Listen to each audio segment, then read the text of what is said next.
സദസ്സിന് നമസ്കാരം. സ്വാതന്ത്ര്യം എൻ്റെ ജന്മാവകാശമാണ്, ഞാനത് നേടും.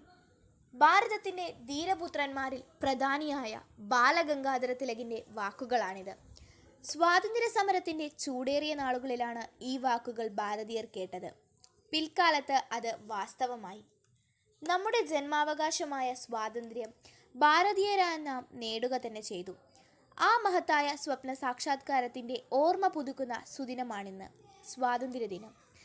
ഈ ശുഭമുഹൂർത്തത്തിൽ നിങ്ങൾക്കേവർക്കും സ്വാതന്ത്ര്യദിനാശംസകൾ നേരുന്നു.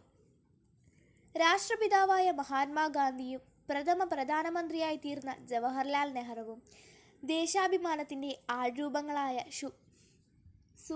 സുഭാഷ് ചന്ദ്രബോസും ഭഗത് സിംഗും ലാൽ ബഹദൂർ ശാസ്ത്രിയും രാജേന്ദ്ര പ്രസാദുമൊക്കെ നമ്മുടെ സ്വാതന്ത്ര്യത്തിൻ്റെ സാരഥികളായി വാഴ്ത്തപ്പെടുന്ന ചരിത്ര പുരുഷന്മാരാണ്. അവരുടെ ത്യാഗോജ്വലവും നിരന്തരവുമായ പ്രവർത്തനങ്ങളാണ് ഈ രാഷ്ട്രത്തിൻ്റെ സ്വാതന്ത്ര്യം സാധ്യമാക്കിയത്. കാലങ്ങളായി വിദേശികളുടെ അധികാരത്തിന് കീഴ്പ്പെട്ട് ജീവിക്കേണ്ടി വന്ന ഭാരതീയരുടെ മോചനം തങ്ങളുടെ ജീവിത ലക്ഷ്യമായി കരുതിയവരാണ് ഇവരെല്ലാം. ഗാന്ധിജിയും കൂട്ടരുമൊക്കെ സ്വന്തം സുഖങ്ങളും സൗകര്യങ്ങളും ഉപേക്ഷിച്ച് നാടിനു വേണ്ടി ജീവിതവും ജീവനും അർപ്പിക്കാൻ കാരണം അതാണ്. സൂര്യനസ്തമിക്കാത്ത സാമ്രാജ്യമെന്ന് അഹങ്കരിച്ചിരുന്ന ബ്രിട്ടീഷുകാരുടെ പക്കൽ നിന്ന് സ്വാതന്ത്ര്യത്തിൻ്റെ ദീപശിഖ വാങ്ങിത്തന്നവരെ നാം സ്മരിക്കേണ്ടതാണ്. അഹിംസ, സത്യം എന്നീ രണ്ട് ദിവ്യായുധങ്ങളുമായിട്ടാണ് ഗാന്ധിജി വെള്ളക്കാരോട് പടപൊരുതിയത്. ആയുധത്തെ ജയിക്കാൻ അഹിംസയ്ക്ക് കഴിയുമെന്ന് അതിലൂടെ ലോകമറിഞ്ഞു. മാനവികതയുടെ സാഹോദര്യവും ഉയർത്തിപ്പിടിച്ചുകൊണ്ട് നടത്തിയ സമരമാർഗങ്ങളിൽ ജനകോടികൾ പങ്കുചേർന്നു. ഉപ്പു സത്യാഗ്രഹം ഒരു മികച്ച ഉദാഹരണമാണ്. നമ്മുടെ രാഷ്ട്രത്തെയും നേതാക്കളെയും അവർ നേടിത്തന്ന സ്വാതന്ത്ര്യത്തെയും ഓർത്ത് നമുക്ക് അഭിമാനിക്കാം.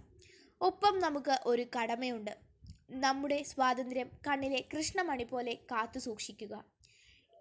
ഇനിയാരും ഒരു തരത്തിലും നമ്മെ അടിമകളാക്കരുത്. പുതിയ കാലത്ത് പുതിയ അടിമത്തങ്ങൾ നമ്മെ കീഴ്പ്പെടുത്തരുത്. മൗലികവാദവും ജാതിചിന്തയും അഴിമതിയും ലഹരി പദാർത്ഥങ്ങളുമൊക്കെ നമ്മുടെ സ്വാതന്ത്ര്യത്തെയും സ്വൈര ജീവിതത്തെയും നശിപ്പിക്കുന്ന തിന്മകളാണ്. നാം ഒരിക്കലും അവയ്ക്ക് വശപ്പെടുകയില്ലെന്ന് തീരുമാനമെടുക്കണം. രാഷ്ട്രത്തിൻ്റെ ഭാവി നമ്മുടെ കരങ്ങളിലാണെന്ന ചിന്ത ഉള്ളിൽ സൂക്ഷിക്കണം. ഈ സ്വാതന്ത്ര്യദിനാഘോഷം അർത്ഥവത്താകുന്നത് അപ്പോഴാണ്. ദേശീയ പതാക ഉയർത്തിയും ദേശഭക്തിഗാനങ്ങൾ ആലപിച്ചും മധുര പലഹാരങ്ങൾ ആസ്വദിച്ചുമൊക്കെ നാം സ്വാതന്ത്ര്യദിനം കൊണ്ടാടുന്നു. അത് നല്ലതു തന്നെ. പക്ഷേ അപ്പോഴെല്ലാം സ്വാതന്ത്ര്യമെന്ന മൂന്നക്ഷരത്തിൻ്റെ പ്രാധാന്യം നാം ഓർമ്മിക്കണം. അതിനായി ജീവനേകിയ ധീര രക്തസാക്ഷികളെ സ്മരിക്കണം. അവർ സമ്മാനിച്ച സ്വാതന്ത്ര്യത്തെ കൈവെടിയുകയില്ലെന്ന് പ്രതിജ്ഞ ചെയ്യണം. ഈ സ്വാതന്ത്ര്യദിനത്തിൽ നമുക്ക് അതിന് കഴിയട്ടെ എന്ന് ആശംസിക്കുകയും ചെയ്യുന്നു.